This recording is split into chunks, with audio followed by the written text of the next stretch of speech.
everybody. Thank you once again for logging in to the second episode of the Nona Sportscast of Season 2. Today is a special day because I have not only my friend here with me, but it's a hot topic that we're going to be talking about college recruiting, placement, and all that good stuff that we hear so much from so many people. Some good information out there, some crazy information that we hear.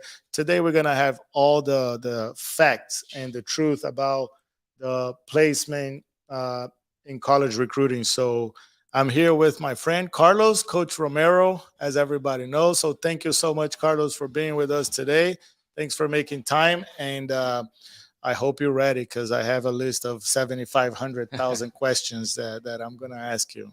Thank you, Fabio. It's always an honor here to sit and chat with you.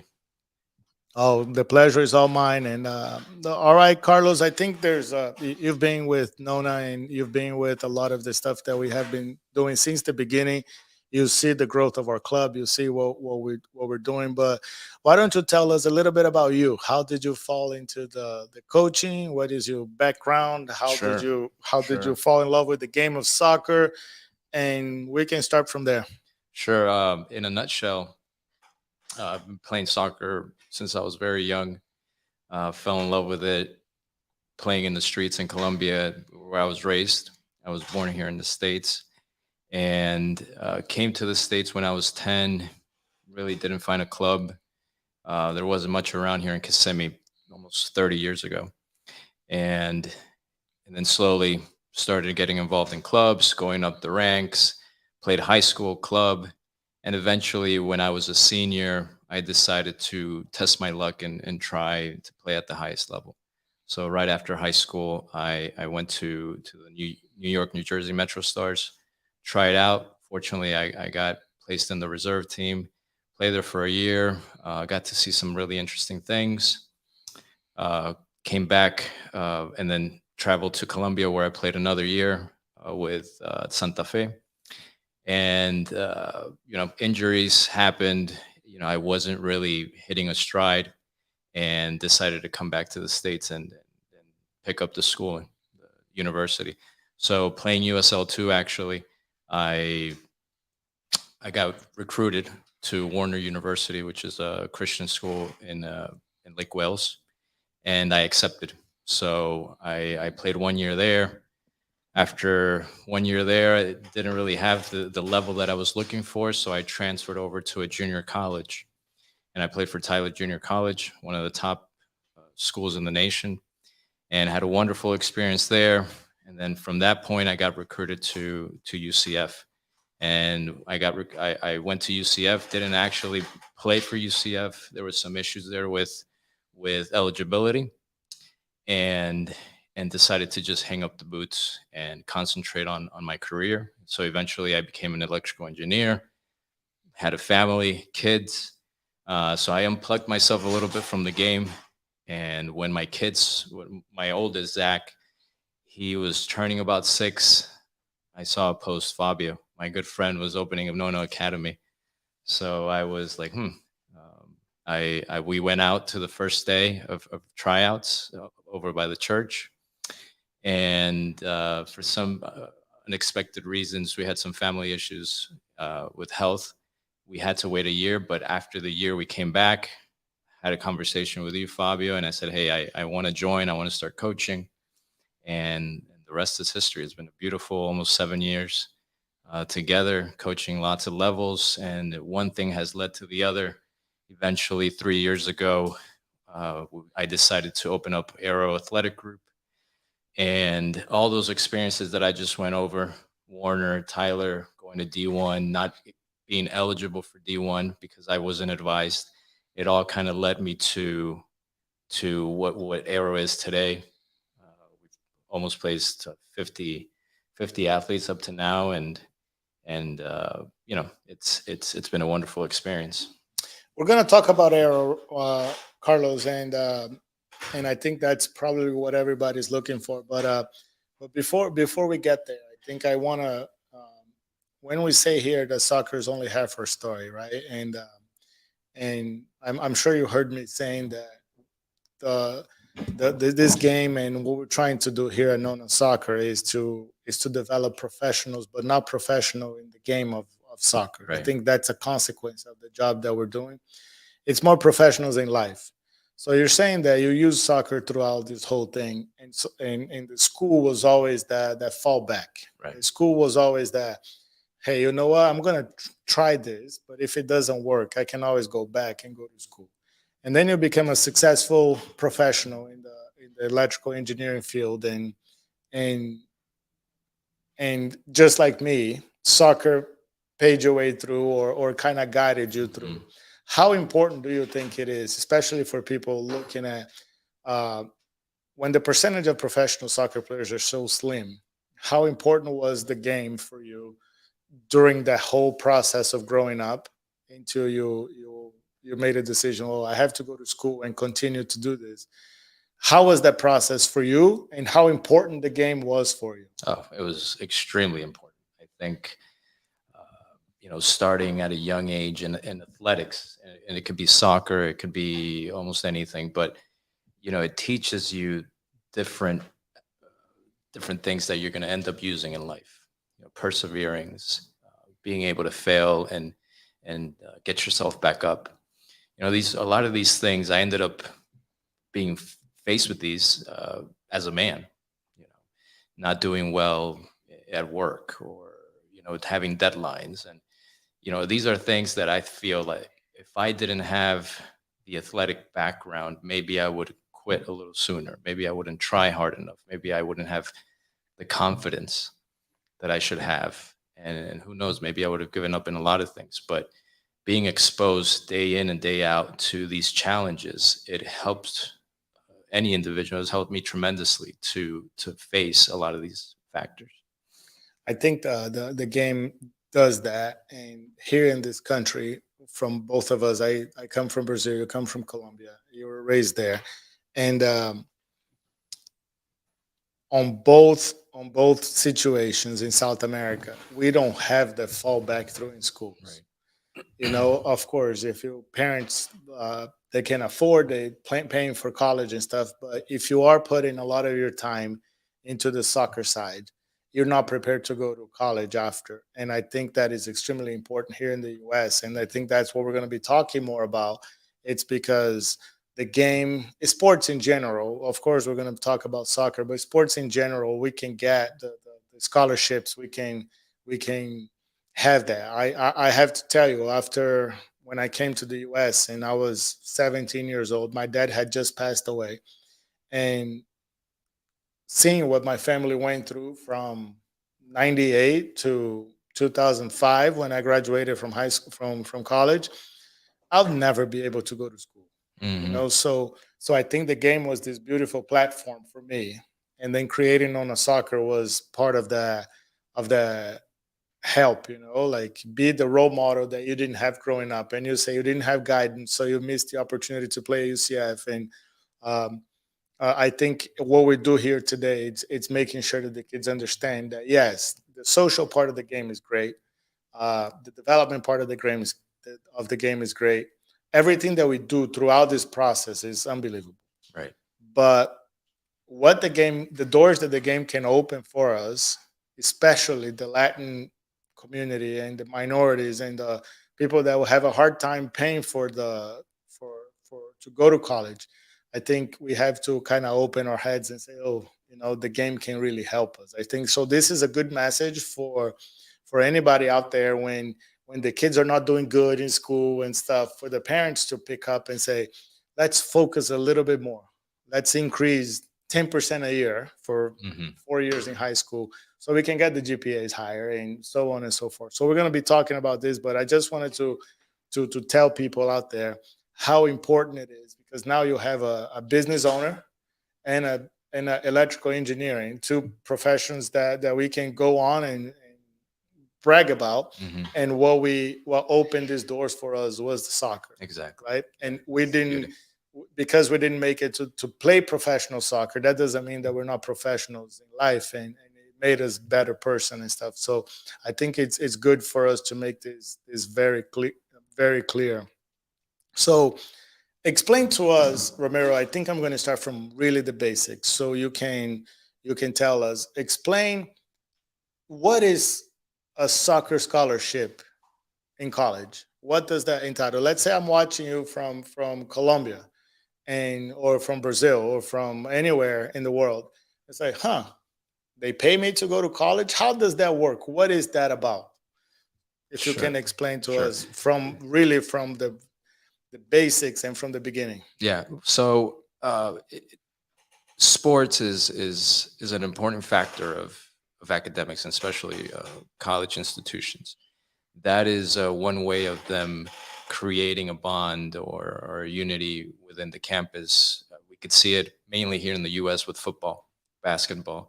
You have guys that are extremely attached to a particular sport, and they are fans for that school forever, and their kids will be fans for their school, and so on. So the sports in the U.S. has become a very important factor of college programs. So they invest in the program, and there's different divisions, and we don't have to get into all that, but it is an investment for the school to have athletes, and they also believe that athletics is an important element of the students as well, and it represents them well. So basically they have different ways of funding. They have either pure athletic scholarships, they have academic scholarships, sometimes they have need-based scholarships depending on the division, but they put these packages together and essentially give the funds to an athlete for them to come to the institution, and they could be 100%, they could be any percentage, and that's basically what the schools sought out. They put a package together. Sometimes they give the program or the coach a budget, and the coach will have the ability to manage that however they feel. So they can pay you to go to college for Basically, and then in exchange you play soccer for the school. I think that's the basics. I think most of the American people, they know how that works, but we're talking to a broader, especially now with the programs that we're doing on Nona Soccer with international athletes.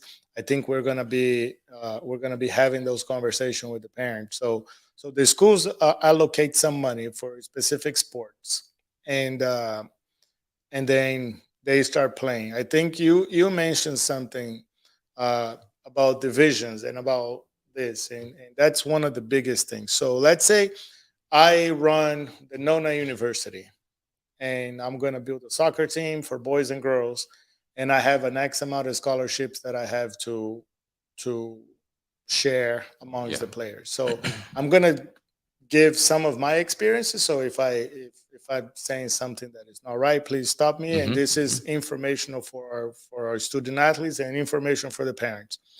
So just so people understand, we have a budget. So let's say for example we run Nona University.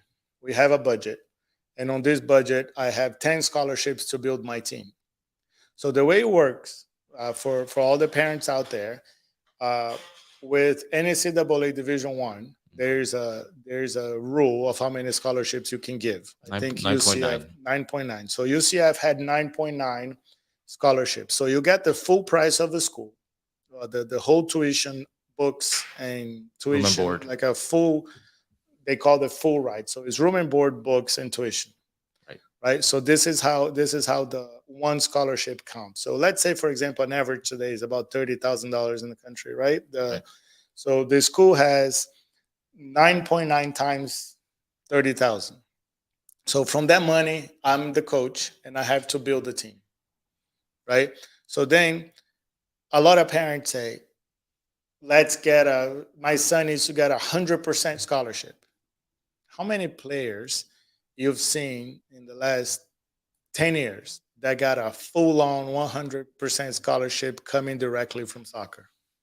Well, they're out there for sure, uh, but they're very limited. The program is not going to spend 9.9 full rides because the roster is very big. You're going to have 20 plus players. If you bring in 10 athletes at a full ride, you're going to have 17 that have to pay 30, 40, $50,000. It's not going to happen. And if you do bring them, they're not going to have any much talent, or it's going to be very difficult to recruit.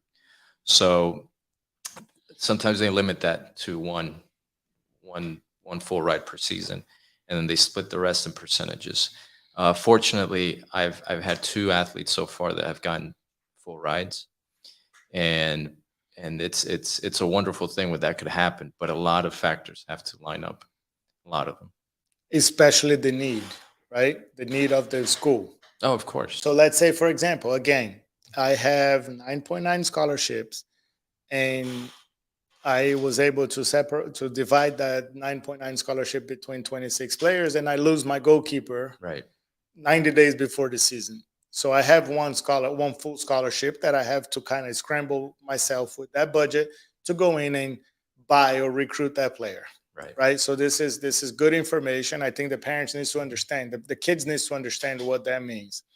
Now it's we're gonna talk about how do we overcome those issues, I guess is the right approach to it.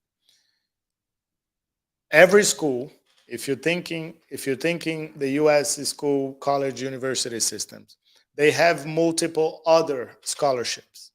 So when you see those scholarships that you see in your high school, the minority scholarship, the ROTC, Hmm. the community services, There's so many out there. there's Hundreds, over thousands. thousands of available scholarships, minority, and presidents this or companies give out scholarship. The Nona Cares Foundation is building to give out Mhm. those type of scholarships. So uh, we just want to understand and explain to the parents that sometimes the coaches will fill up, start building the package that they call for that specific athlete. So if you have uh, athlete John, and he has a 3.0 GPA.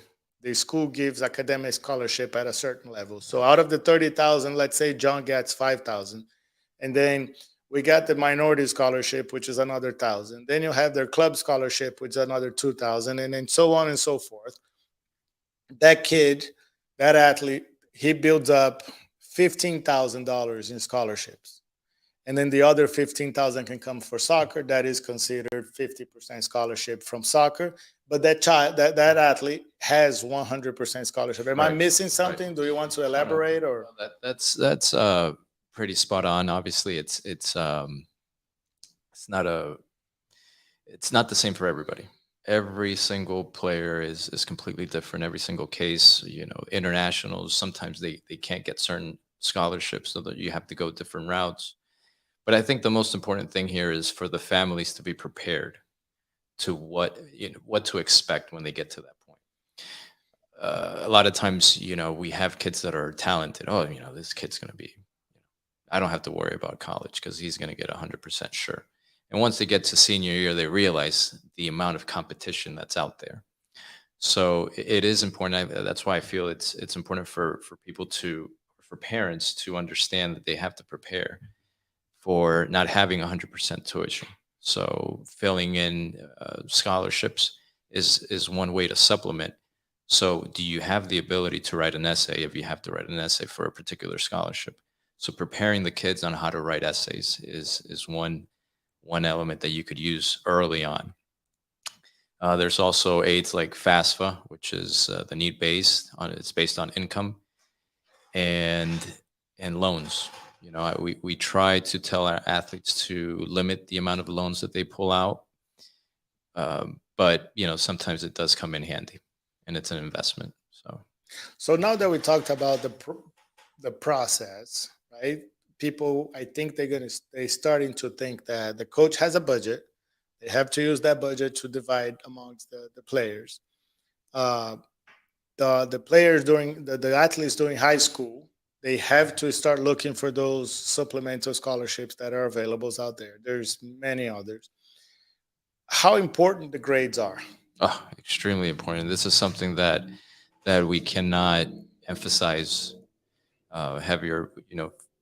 From freshman year, they get a clean slate, it's very easy for you to lower your GPA. It's very hard to raise it. So the better we do getting in, the more success you're going to have down the road.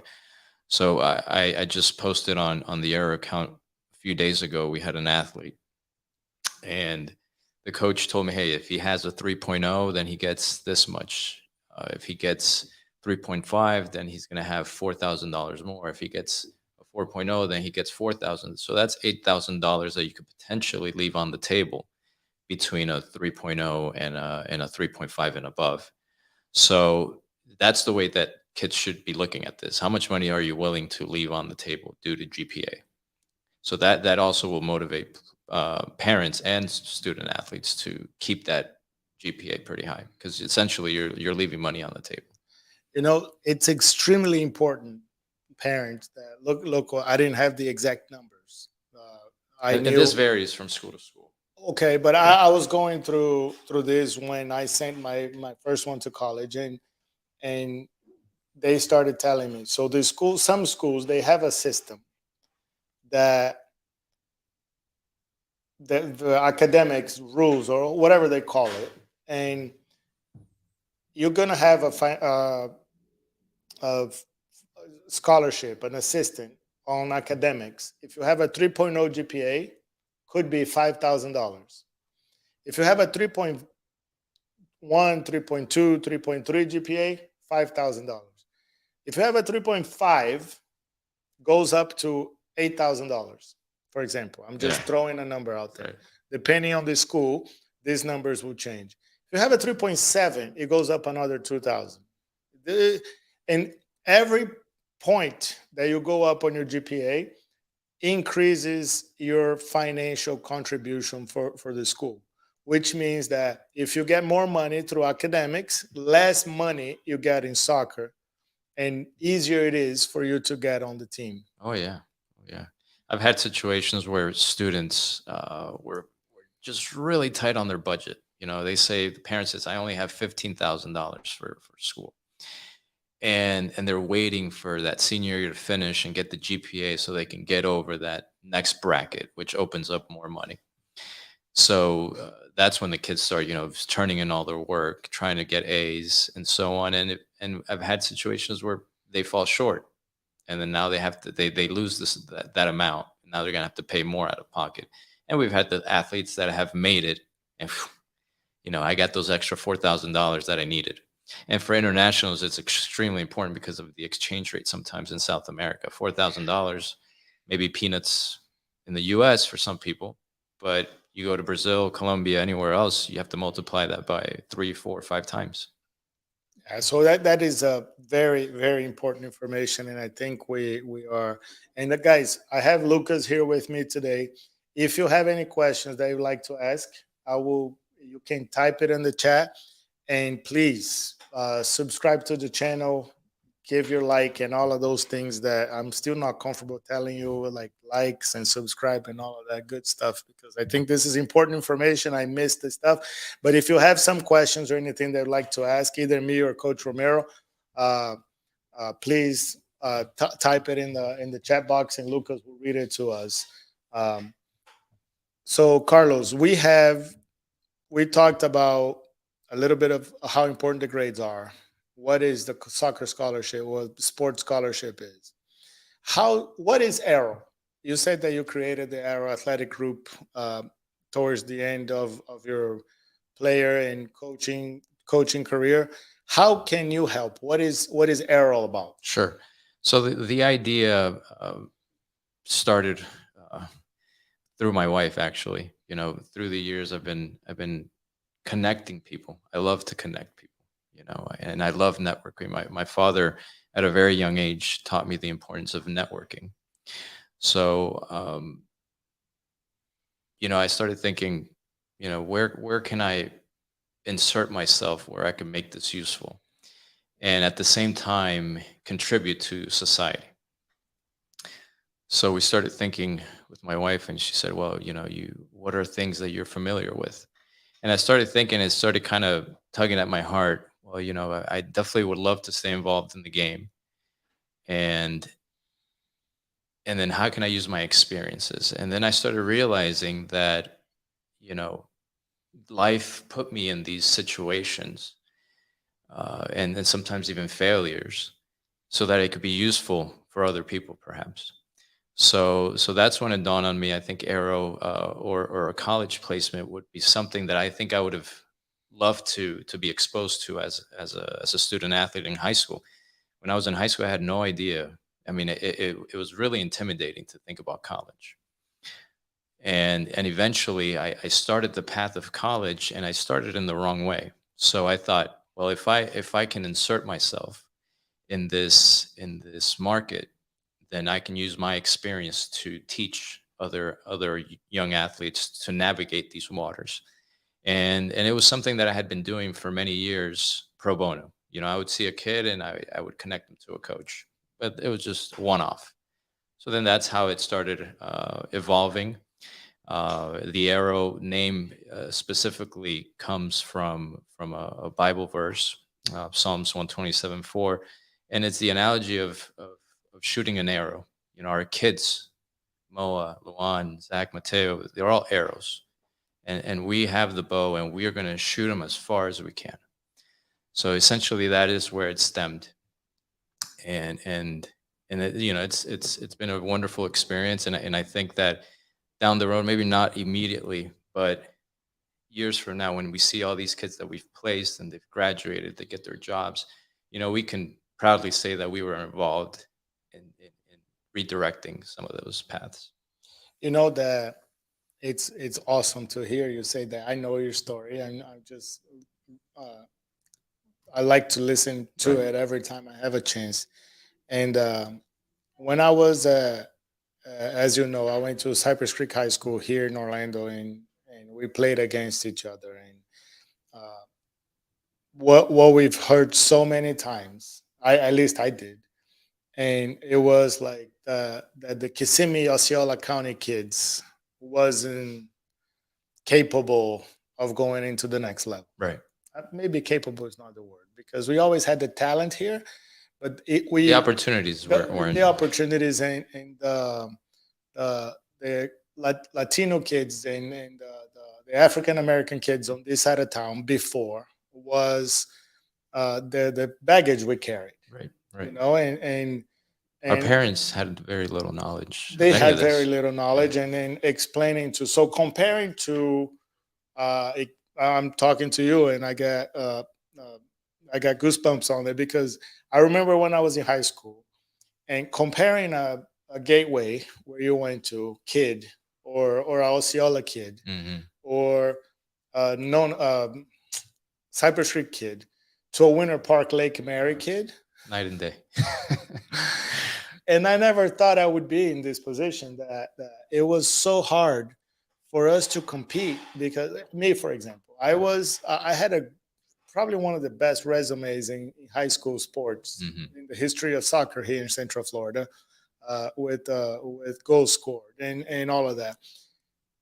I'll never have a chance if I didn't go after. If one of my coaches didn't help me, nobody was even going to look over to see what I was doing at Cypress Creek, because they were too busy looking into Winter Park. And because those kids, they had the grades, they had the parents that understood the system, they had the money to make up the difference in the Right. scholarships. And for us here, first of all, it's a bunch of international players. Second of all, our parents didn't speak English.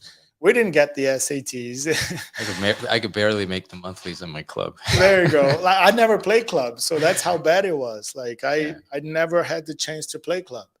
And I remember I had friends that respected me as a soccer player. That when we played each other in high school, it's like, oh my God, Fabio's playing, or we kind of. And then they were playing for this club. It's like, why don't you play? Why don't you come to play club with us? And I said, I'm working. I had to work or whatever. Yeah. Then when I started on the soccer, I think that was it. I wanted to create a quality program on this side of town, which we didn't have. Right. You know, I think when you were at Gateway and I was at Cypress Creek, the closest one is the Orange County Strikers. That was what the Rush is today, right? Like Hmm. over in Ocoee, and that area. So Florida Rush is what that club was today. And then the other club was what? The one in Cocoa Beach, I think. Right. Right. You had And Arsenal up in Winter Park. And here on this side of town, we have the The Cobras. Cobras. It's like, Yeah. Wow. it was the lower level Oh that yeah. we couldn't even we couldn't even compete in the same level. So as we're playing high school, and then these guys are playing at a little bit higher level games, it was very hard. So when I started Nona, I said, then before we started Nona, I went to coach at Cypress Creek High School.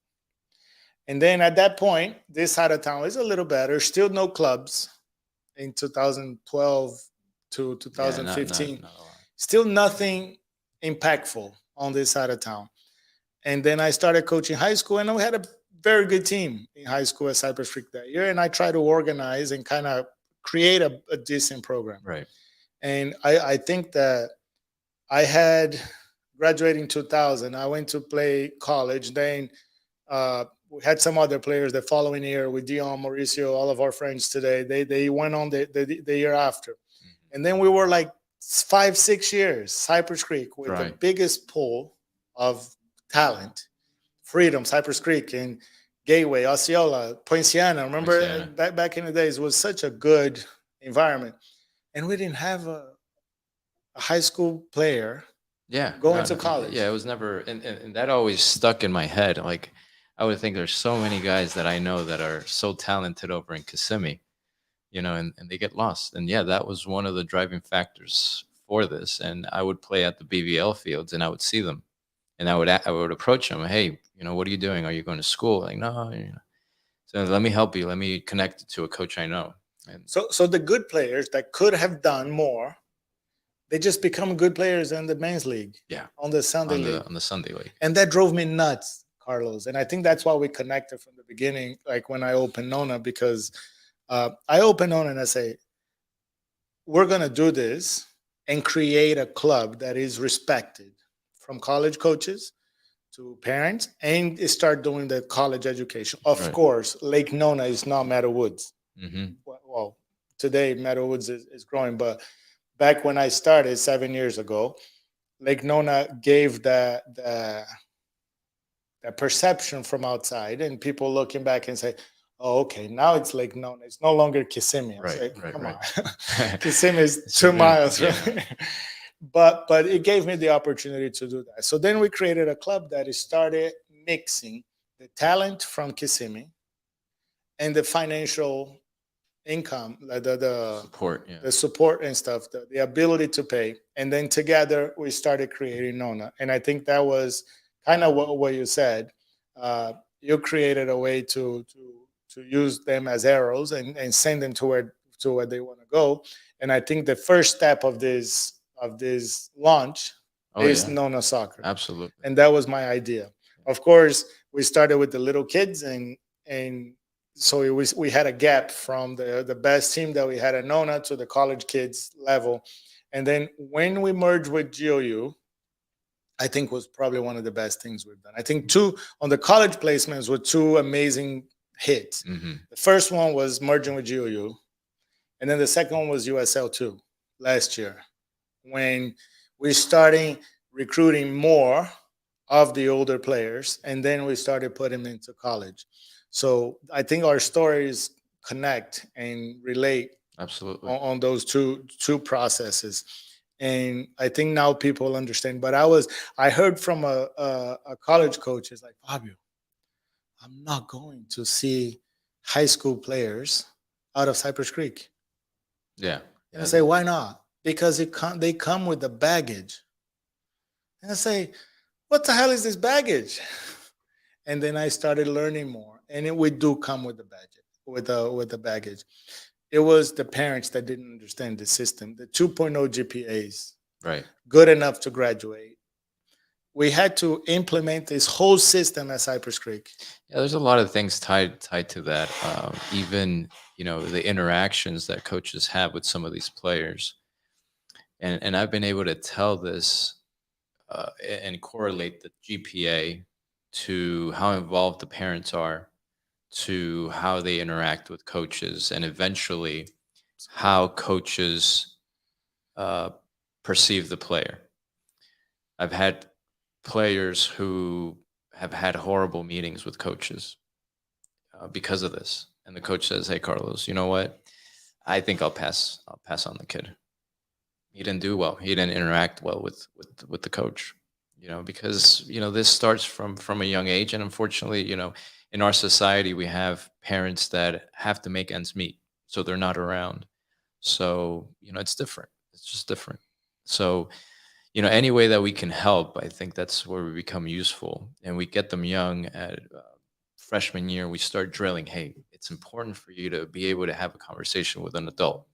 It's important for you to be able to write an email, to have to learn the protocols of how to handle somebody that's superior as a coach. And if you don't teach that at a young age, and you come into senior year and you try to enforce it, it's not going to come naturally to them, and that will definitely impact the process. And I think that's the platform that we're trying to do here. When we say that the kids will win and lose, as ladies and gentlemen, Right. when the kids come in and they shake your hand, looking in your eyes, and I'm sure you caught me many times when the kid just comes in and shake my hands like, "Hello, sir." Yeah, and that's something that I love in our club, that and I always pay attention to that. Our coaches are always very, uh, uh, on point with that. Hey, make sure you shake coach's hand. Make sure you do this, and it's becoming a Nona culture. Yeah, and I think we go through this process, and now we have a extremely strong freshman and sophomore class coming up. Right. And I think my vision from the beginning, when we knew that the U15s today, the 2008s, start coming in through high school, we're going to start seeing more.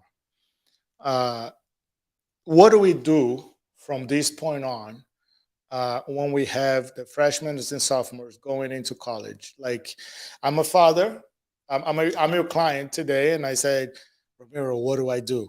Right. So I think the first thing that we do with freshmen, particularly, is to emphasize the importance of GPA. If you're an extremely good player, but you come to a senior year with a 2.0 GPA, it's going to be extremely difficult to place you. It doesn't matter how good you are. Right. It does not. It does not. Because you're competing against the world, pretty much. You're not competing in your city, you're not competing in your state, in your country. You have thousands of players wanting to come and play. So let me break it down to simple terms of what Carlos just said. If you are the best player in your club team with a 2.0 GPA, you're competing with the best player in the private school in Colombia that has a 4.0 GPA. Who do you think is a better soccer player in terms of development? Right? It's a no-brainer for And a then coach. you have a 4.0 GPA and a 2.0 GPA. So black and white. Right. So that's the foundation. The GPA, that will get you pretty far. But then also you have to start adding the skill and also the financial. So I think these are the three most important elements: the academics, obviously the talent in the sport, and preparing financially for that point. So GPA for freshman and sophomore. And another thing that is important, Carlos, understanding where to go and what is available. What can you do? Because I had tryouts, uh, team feelings last week, and then I had a group of freshmen, and the mom is like, I want to know how many showcases you guys played this season because he's now in high school and you want to do showcases. Can a college coach speak to a freshman playing club? Yeah, no, not as a freshman. All right, so those are the basic needs that the market out there is pushing you. Oh, we're going to play these college showcases. We're going to play these college showcases. How important are they on the process of being recruited when you're a freshman? I think as a freshman, I think it's just exposing you to what's out there, to notice that there are coaches out there looking, but it's not going to gain you much for the final result if you play showcases as a freshman. And I have my opinions on showcases. They're not for everybody, and they're not for every club either. I think it's really important for freshmen to identify what their goal is. Let's say you have a kid that is dying to go to Clemson or dying to go to UCF because he's from here. Then go out and watch them play. See where their players are coming from. Maybe try to research what is their background. Are they national pool players? And then you can kind of gauge where you're at. So if I want to get there to that top level, but I'm not yet starting for my own team, then there's something that I have to do. But you have the time, freshman, sophomore, junior, senior year, to work on that. But at least you have a target to shoot for. When you start this late, then you have very little runway to clean this up. And you hit the point that I wanted to go next. So naturally we're going there. There is this, unfortunately, in our market, there are coaches, clubs, and parents selling this dream to players. I'll give you an example, and that drives me nuts.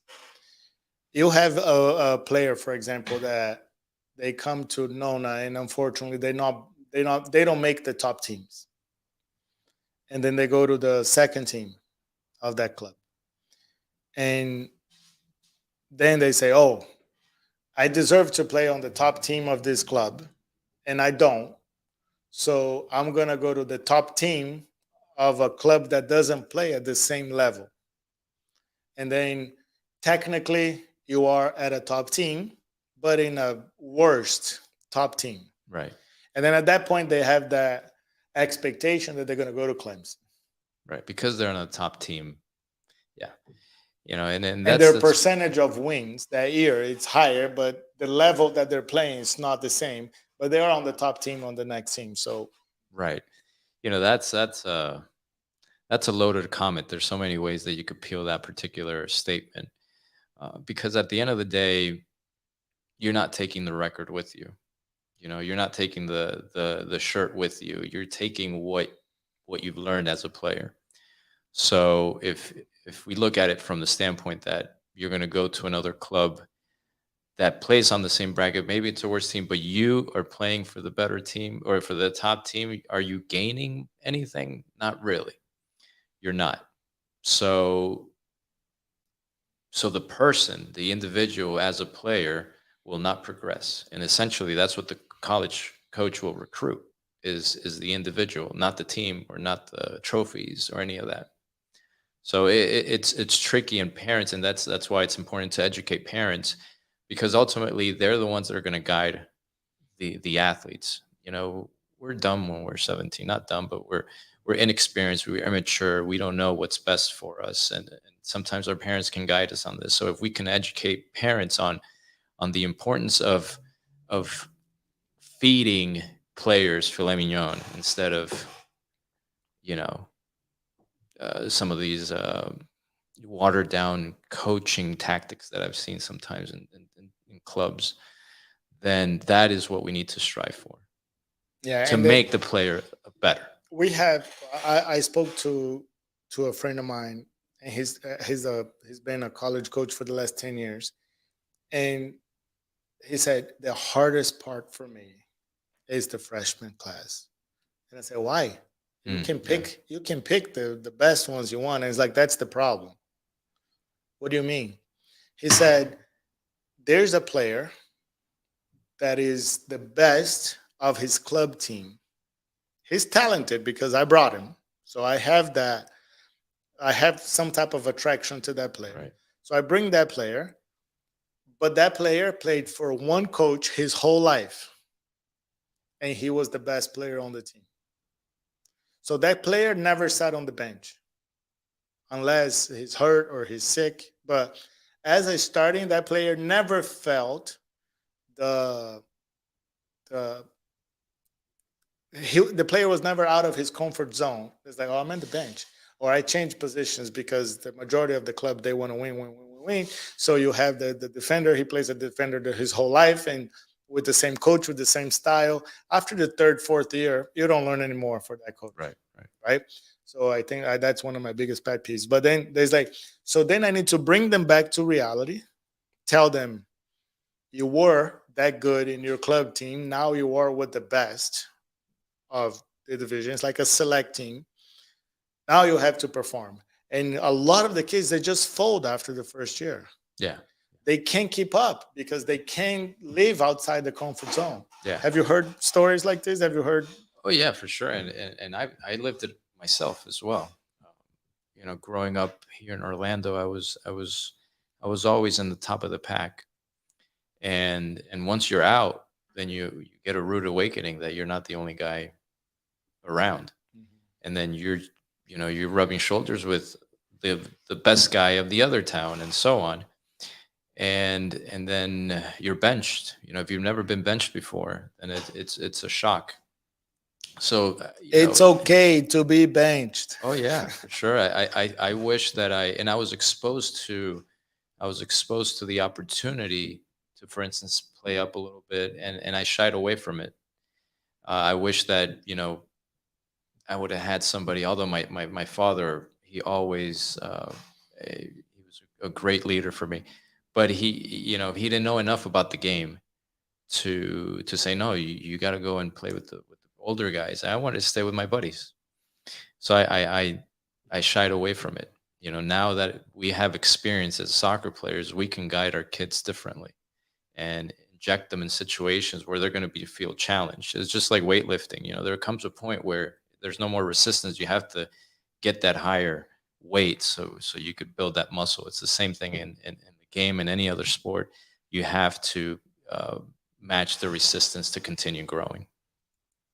That is perfect. And I don't want to say the bench is it's good. It's because you take kids out of their comfort zone. Right. And I think here at Nona we switch coaches every 2 years, and it's not very. It's funny how up to 13 it's hard because the kids have that connection to the coach, and Hmm. oh my God, we're gonna miss the coach, and the Nobody's parents are better. starting to, Yeah. "Oh, we're not gonna find the better coach," and da da da. After 13, because it's so demanding, the intensity goes higher. I realized that the cycle is actually 18 months. Hmm. Towards the last semester of the season, the coach is already, is starting to get a little tired, and the players are getting a little harder too. So I think that's something that Yeah, it's I love preparing. that philosophy for Yeah, sure. it's preparing the kids to be at the next level. So uh, if we do a quick game, Romero, me and you, it's like if we have to pick 10 things that the parents should worry about, and it start building that that connection, that start building that the paving the road so we can place them in college. And we're going to talk about your process and what's Aero about.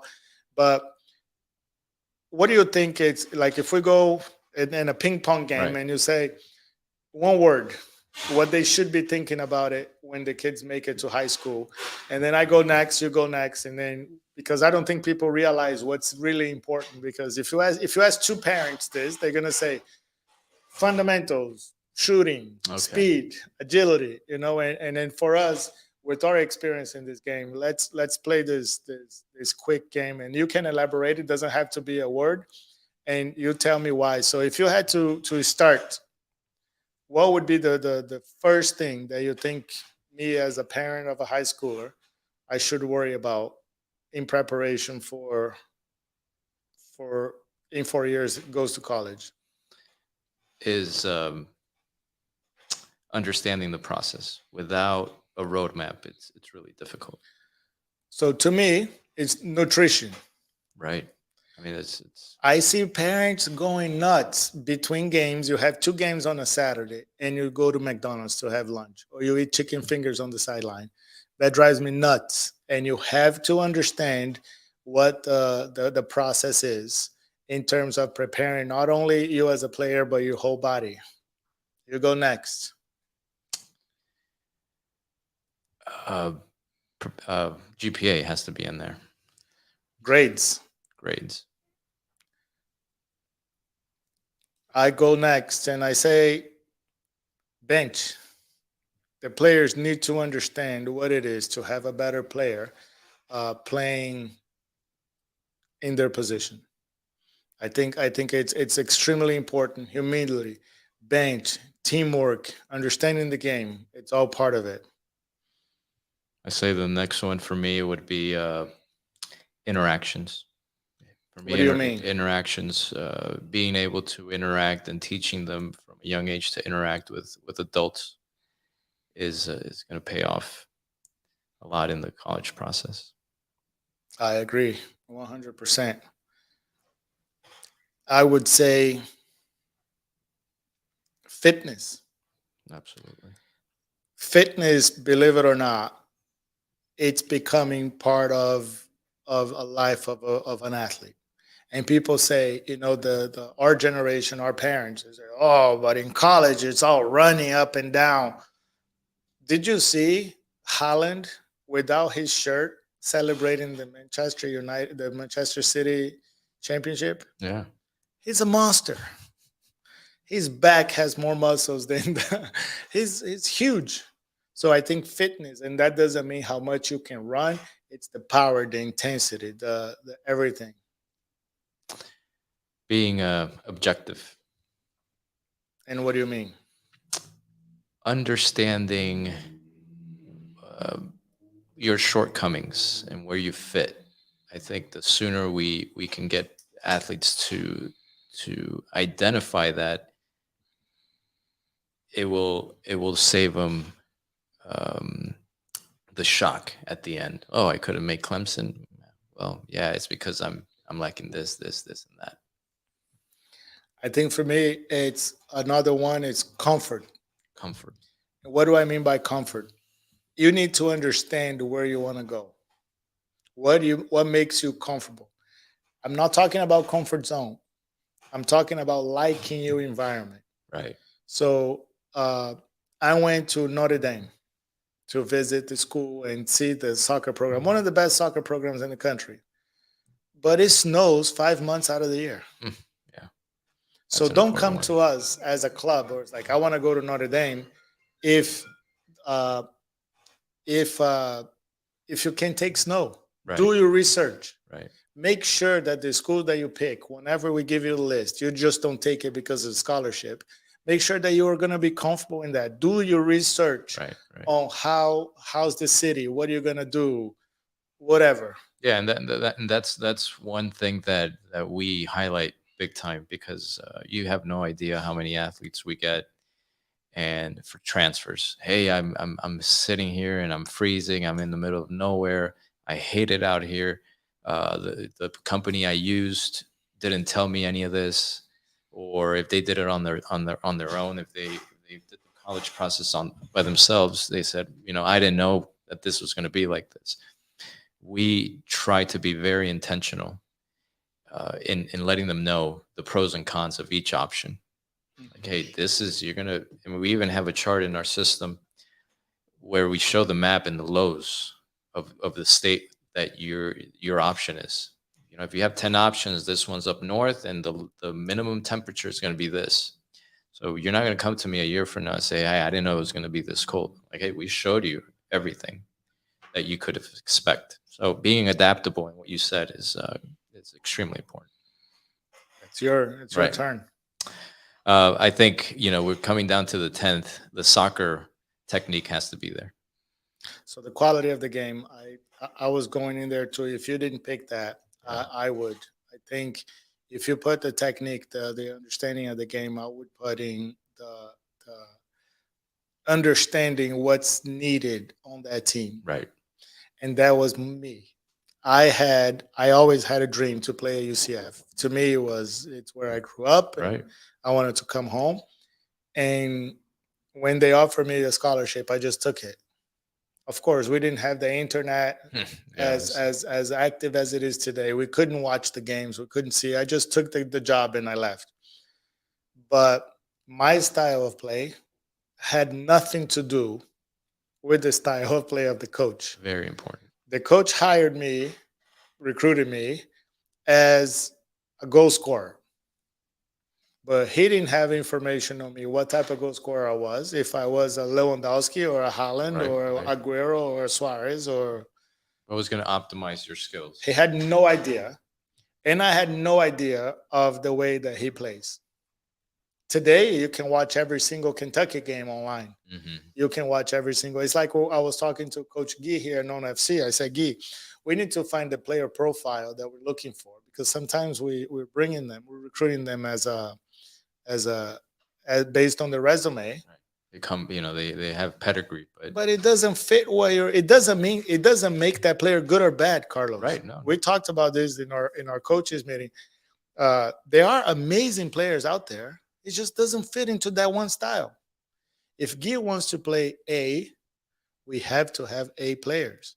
If Guy wants to play A plus, we have to play A plus. It's just simple. It's not a. It doesn't make you better than or No, worse than absolutely not. But anybody. there's characteristics that coaches look for, and this and their style of play. If you have a player who likes to hold the ball, likes to dribble a lot, maybe it's not going to be for X coach, but maybe it'll be for Y, because they like that. So understanding that is extremely important, and we try to educate ourselves through communicating with the coaches, and also trying to understand the style of the client that we have, the student athlete, so that we can make a good fit, because it does happen. It does happen where we get, like, for instance, some South Americans that go play for Europeans, and they don't always jive. Yeah. So looking back in our list here, Romero and I'm sure Oh, we could go on and on and if we on. have enough time, we Yeah. could go on and on. And I think our styles match in the way that we like to play. But going back into the list, I took notes here, and I have number one is understanding the process of what do you need to do to get in college, and everything that you have to go there. Nutrition. You're gonna have to find uh, the habits that you're gonna build here, because to be able to put up with a college season, you're gonna have to understand how to take care of your body. So parents, the chicken fingers between games, McDonald's between games are not It good. just become a habit. It just becomes a habit, and then they will not be able to perform. Understanding how important the grades are, the GPA, every point you go up in the GPA should be celebrated if you are thinking of your child getting into college with a sports scholarship, or even any type of scholarship. Right. Because if you any point that you go up, you get more money. Either it's from your coach, or from the school, or from FAFSA, or from anybody. Uh, Being comfortable with being in the bench, because Freshman year, it's especially in your freshman year, yeah. especially on the schools that we're going to start feeding the players. Uh, Being comfortable with interactions between adults, having a proper conversation with the coach, shaking hands, looking coaches in the eye, having personality. The coaches do not recruit the soccer player. They recruit the human, Right. and the human needs to be uh, aligned with the vision of the program and with the values of the program. Day number six is fitness.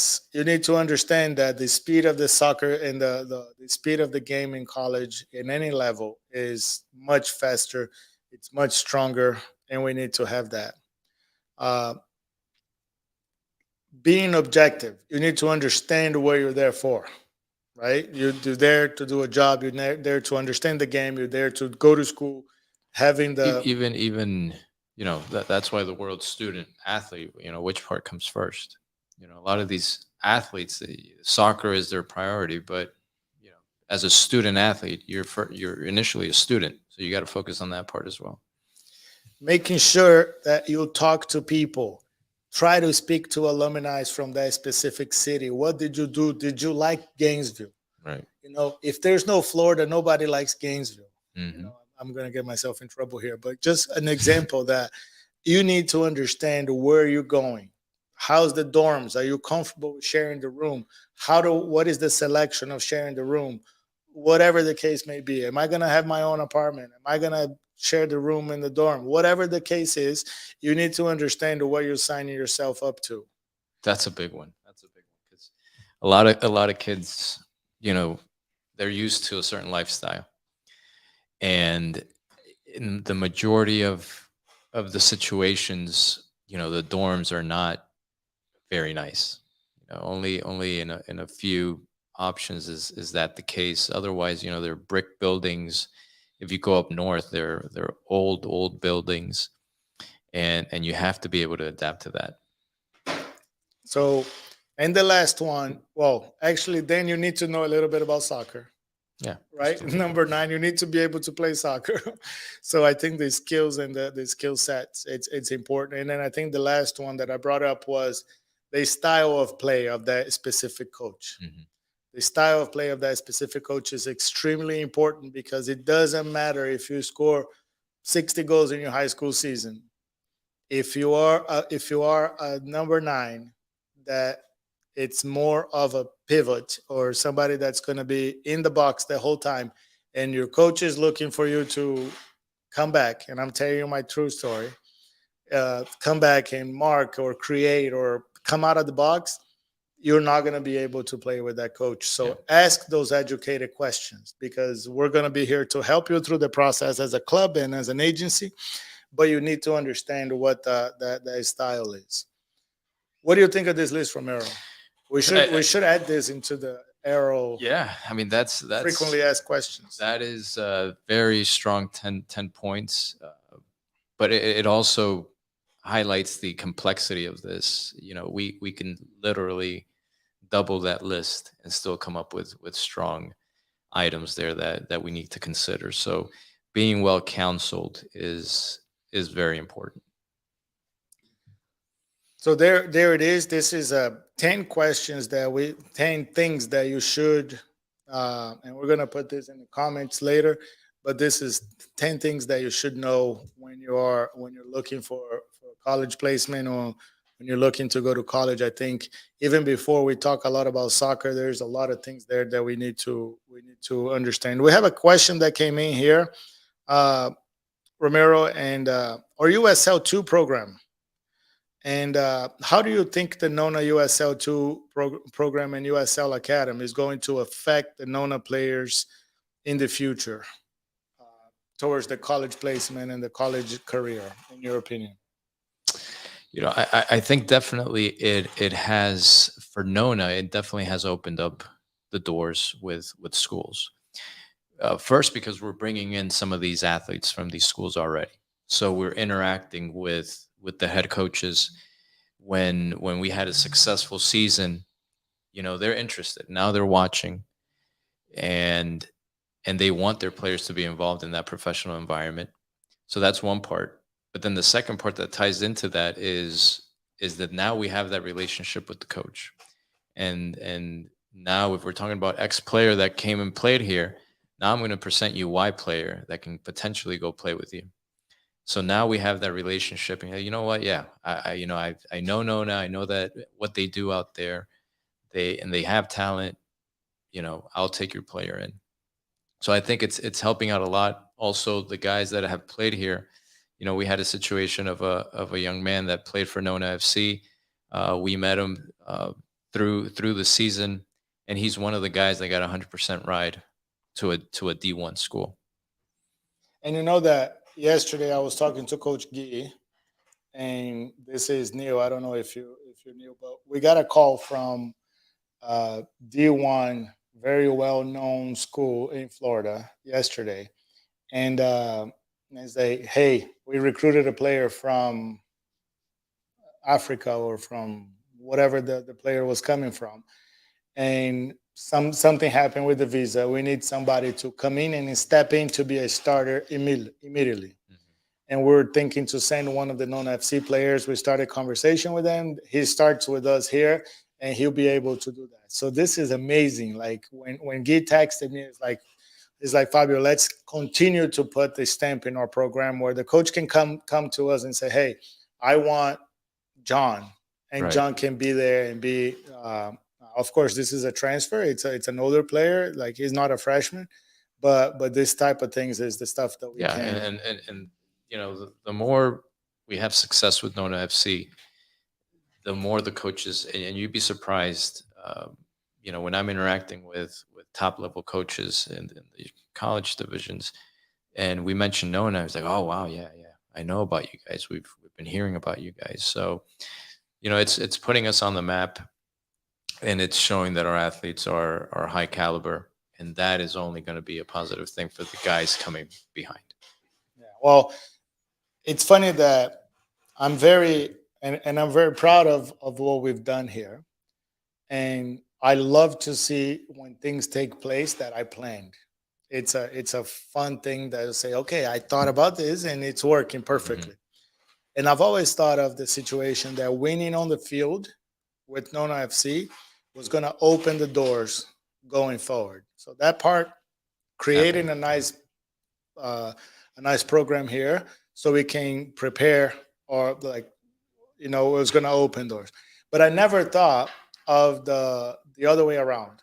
And this is something that is a amazing surprise, of saying that the coaches are calling us and say, hey, do you Oh my, have yeah. somebody that you can send Oh us? yeah, that's happening a lot. And having those relationships. I had the coach from Akron call us and say, man, I gave you a player and he came back better because of the platform, because of the Lake Nona Performance Club, and because of the structure that we provided here. He came back better fit, better than anybody in our group. And that's one of the biggest schools in the country when it comes to soccer. And that was like a Yeah, nice check. So I didn't think of that part of it. And which means that that coach is now looking at us and saying, Nona can give us and can the good, elevate our players. Is yeah. so I'm excited about that. So uh, Romero, talking about player expectation, you mentioned that in the beginning of our conversation, and now uh, I have a player that played for Nona Black teams their whole life, and that player, somebody put it in his head that, oh, you have to go D1. Right. It's kind of like when we hear the ECNL, MLS Next, and all of these badges that we have, but you have D1, D2, D3, NAIA, community college. What's the difference? What is, because I know you and I have had some great conversations that kids come to you and say you have a fantastic scholarship on a D2. No, I want D1. Yeah, I mean, it drives me nuts. Um, that is something that we really have to teach our young student athletes, that D1 is not the only option, and D1 is the most marketable for sure, but it's not always the best path for everybody. It could be for some, but for the majority of them, it's not, unfortunately. Or So it could be a step. The D2 exactly. could be a step forward. Or D2, but I'm even going into JUCO. Like I said from the beginning, every case is different. We could have a top level athlete that simply, their family has no funds, and they're not going to be able to get 100% scholarship at the D1 level or even at the D2 level. So we got to go a different route. So what is that? Go to junior college. There are some very, very top level junior colleges, and that's where I tie my experiences into that. My second year, I played for the best junior college that is out there, Tyler Junior College, and I was shocked at the level that I found there. And this is after I had been with the Metro Stars, after I had been with the team in Colombia. I come here, and it's high level.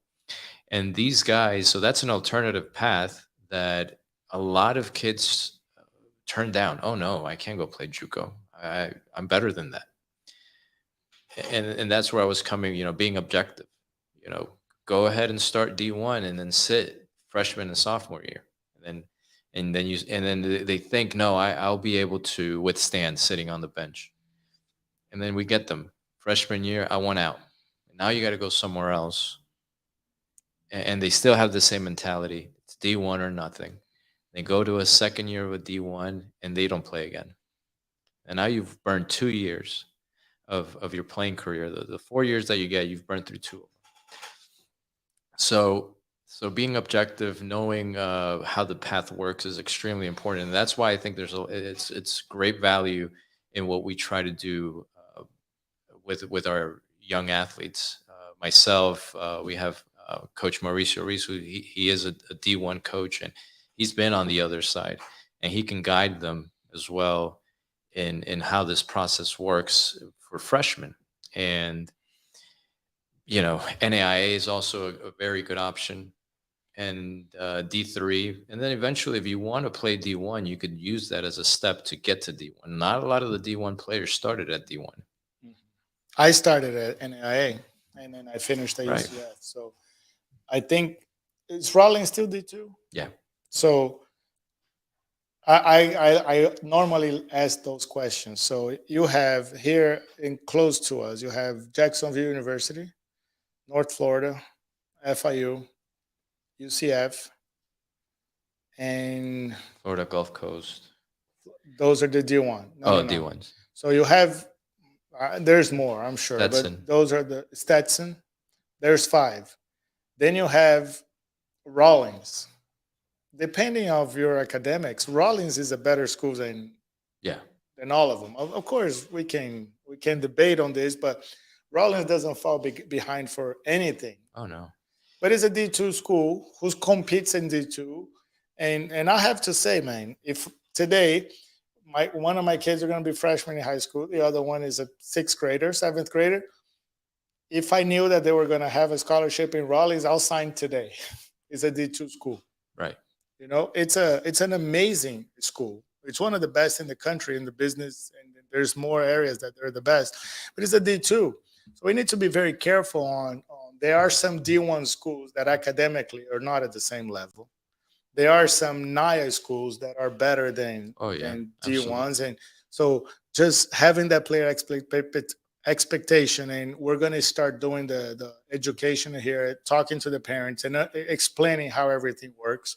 I think that's we try to be very intentional and nail down that information for the family and for the student athletes. And in the beginning, there's some resistance, but then eventually, when they start seeing that their D1 schools are not biting, D2 schools are not interested, then they have to open up and realize, hey, maybe freshman year this is not going to pan out, and we're going to have to start somewhere else. And then we had the D1 schools that are going in after the junior college kids because they come better prepared soccer wise. Oh yeah. So it's we need to educate more. And it's not a straightforward thing. It's complex, and the more I do it, the more I realize how valuable our assistance is, and how important it is to be educated in this process early on. Yeah, I think the way I had one kid, and I know you and I were talking to him. He's like, I want to go to D1 in Jacksonville. Right. Oh, but do you want to go to? No, Jacksonville. It has to be that one. Jacksonville or nothing. I remember that was part of the conversation. It was Jacksonville or nothing. And I say, okay, let me give you an example. You're telling me that you want to play for Arsenal. So if Man City offers you a contract today, you would not take it. Yeah. Oh, coach, that's different. Or you're closing the door for everybody else. So if Aston Villa, West Ham, Arsenal, Chelsea, Man U, Man City, you don't want any of this, Real Madrid, Barcelona, and I kept going. I on purpose, I kept telling you, blah, blah, blah, blah. You don't want it because you want Arsenal. So that's what you're telling me. As your agent, that's what you're telling me. Oh, no, coach. If you got me Real Madrid. But at that moment, what you're doing is you're expanding their viewpoint. Yeah. And that's essentially what we have to do, as leaders, as community leaders, as coaches. And since we've been in those shoes, we have to start. And it comes down to educating kids. Well, Romero, I could talk about this forever. And I think that this is probably the longest podcast we've done. And I love this conversation. So before we finish, what do you do with Aero? How can you help me as a father? How can you help the family? What do you want to tell us? Sure. If you had you can use it as long as possible, but what's the elevator pitch of what Aero does for? essentially what Aero does is that it connects the student athlete to a college program in a nutshell. What happens between A and B, there's a lot. So we try to walk the player through almost every step. There's the international placements and there's the domestic. And with the internationals, we even go down to sitting with them and doing the visa process with them. But essentially is understanding the student athlete that we receive and making a personalized plan for them, taking in consideration the financial part, the academic part, and the athletic part. So taking those three elements, we understand that they have a particular profile, and then we cater to that, and we personify that plan for them, and then we reach out to those particular schools. So we don't try to sell something that a Clemson's not going to pitch, and if you have too high of a level, we're not going to go with the low ones either. So it's a tailored process basically. If you have to send a message to Fabio, the president of Nona Soccer Academy, or any other club out there, what can we do as a club to help you, to help this process? What can the clubs do better? I think one thing that I notice a lot is clubs thinking that they could do this for everybody. I'm not going to say that they can't do it for one or two, but not two cases are the same. You're going to have the guy that doesn't have papers. You're going to have the guy that has, unlimited funding. So you need, and then you also, as a club owner, you need to focus on your club. There's a lot. I've learned this last year. There's so many things that go on in a club. The college portion is a monster of its own. So if you want to do everything else as a club owner or as a club itself and take on that, then you have to have somebody that knows about the process and is going to have the resources and the time to do it. So you gave us.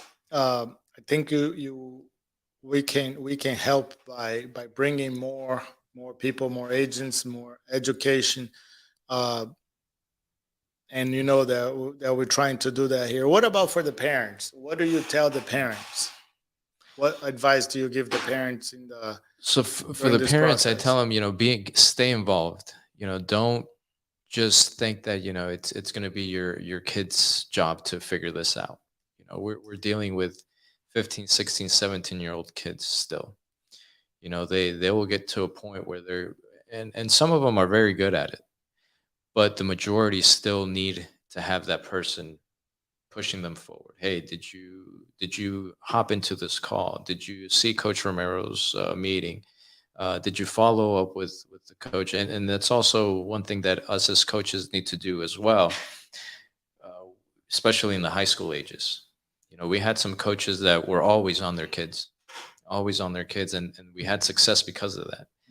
So we need the same from the parents. The parents need to be involved in these meetings. They need to understand the process. They need to understand the roadmap. That way, they're guiding their kids in the right direction and not letting them just do this on their own.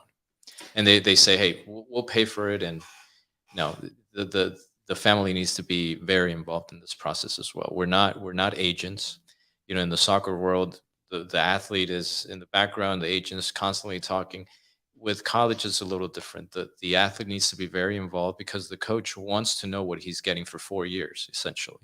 Is it a good fit? So they need to be very involved, and the parents need to be involved in that situation as well to tell them, hey, remember you have this meeting. Remember you have to submit transcripts. Remember you have to do this test, the SAT, the TOEFL, all these tests. So it's a conjunction. And if the parents are out there looking for you, how do they find you? How can we get a hold of you? How's the process? Do I call to make an appointment? Yeah, so Please share your. the best way is to visit our website. It's aeroathleticgroup.com. We also have a page on Instagram, aero.ag, and those are going to be the easiest ways to find us. There's a quick questionnaire. You can fill it out, and it gives us your general information, and then we do a follow-up call. Perfect. Carlos, thank you so much. I Thank think you, Fabio. this is great information for us to share with our families. To this microphone is yours. If you ever feel like you have to create content, to do anything for us to continue to help the community, regardless of the club, we just need to get this opportunity that you and I had to more and more kids.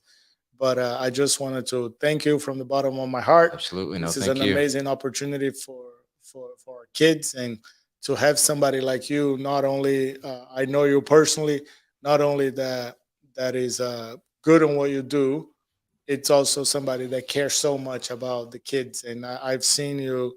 Uh, if you got paid for everybody that you help get in college, I think you'll be in a whole different position. But I'm here to help you as Yeah, well, no, the as much as we satisfaction can. is it doesn't have a price. Oh, my friend, thank you very much. Guys, go ahead and follow Aero.ig on Instagram. And the website is aeroathleticgroup.com.